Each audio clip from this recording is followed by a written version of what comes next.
Welcome to MP life uplift Tamil. கனவுகளால் உயர்ந்து உலகையே மாற்றிய வீரர் மிசைல் மேன் அப்துல் கலாம் அவர்கள். ஏபிஜே அப்துல் கலாம்.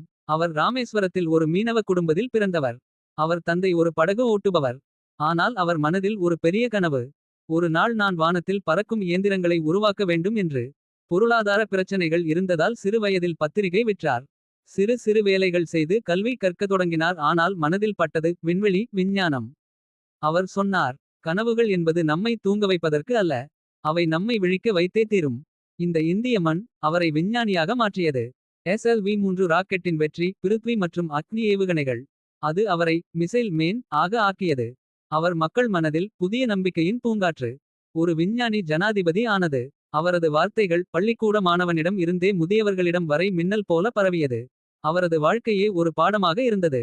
கடைசி வரை வேலை கடைசி வரை வாழ்ந்த வீரர் 2015ஆம் ஆண்டு. ஒரு மேடையில் மாணவர்களுக்கு பேசிக் கொண்டிருந்தபோதே அவர் விழுந்தார். அவரது இறுதி மூச்சு வரை அக்கினி சிறகுகளே வளர்ந்து பறக்கத் தொடங்குங்கள் என்ற ஊக்கத்துடன் கூறியவர். அவரின் வாழ்க்கை இன்றைய இளைஞர்களுக்கு ஒரு அறிவொளி. அவரின் கனவுகள் இன்றும் பலரை தூண்டும். நீங்களும் கனவு காணலாம். நீங்களும் சாதிக்கலாம். சாதாரண குடும்பத்தில் பிறந்தாலும் உலகம் உங்களை வணங்கும். இது தான் டாக்டர் அப்துல் கலாம் நமக்கு காட்டிய பாதை.